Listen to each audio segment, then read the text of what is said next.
리걸테크, 법률과 기술의 결합을 말합니다. 국회에선 최근 변호사 광고 규제를 정비하는 내용의 법안이 나왔는데 결국 리걸테크 시장을 지원한다는 취지입니다. 서로 불법이라는 변협과 리걸테크 간 갈등의 중재 역할을 할 수 있을지 관심이 쏠리는데 자세한 내용 석대성 기자가 전해드립니다. 쟁점은 변호사법 34조입니다. 변호사법 34조, 금품, 향응, 이익을 약속받고 특정 변호사나 사무직원에게 소개, 알선, 유인해선 안 된다 명시합니다. 현행법상 변호사 광고 규제와 심사는 변협이 관리합니다. 하지만 법률 플랫폼 서비스가 나온 후 변협과 리걸테크 기업 간 갈등은 여전히 깊은 실정. 변협이 리걸테크 서비스 혁신을 저해야 한다는 지적도 나옵니다. 법조계에선 그간 변호사 수 포화와 함께 사건 수임률이 낮다는 문제가 꾸준히 제기돼 왔습니다. 실제 2021년 기준 서울지방변호사회 소속 변호사 1인당 월 평균 사건 수임은 1.1건, 5년 전보다 낮고 2009년과 비교하면 반토막 났습니다.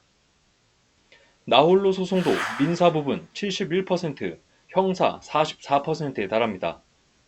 민사와 형사 모두 매년 이 정도 선을 유지 중입니다.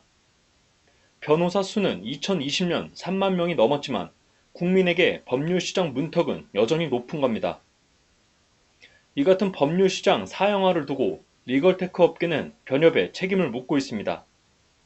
변협의 규제 때문에 서비스 개선과 혁신이 저해된다는 겁니다.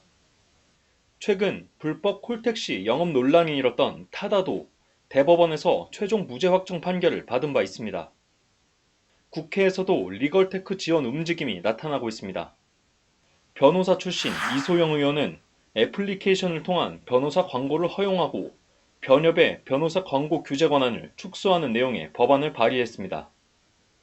그간 변호사 광고는 신문과 잡지, 방송, 컴퓨터 통신 등 수단으로만 허용됐는데 대통령령으로 정하는 광고를 포함해 앱에서도 광고를 허용한다는 취지입니다. 광고 규제 사항도 대통령령으로 정해 이해 당사자, 변협이 아닌 정부가 금지 유형을 규율하면 불필요한 규제가 줄어들 것으로도 내다보고 있습니다.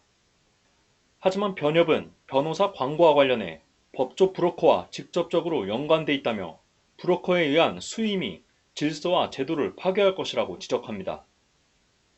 법조 브로커, 법률 사건이나 사무를 특정 변호사에게 알선하고 금전 대가를 받는 이들입니다.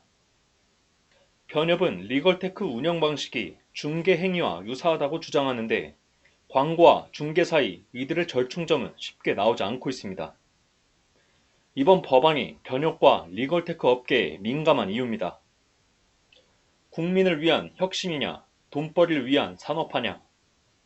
변협과 리걸테크 업계 갈등이 장기간 지속되는 가운데 이들과 정치권이 법조계 미래를 어디로 가져다 놓을지 관심이 쏠립니다. 법률방송 석대성입니다.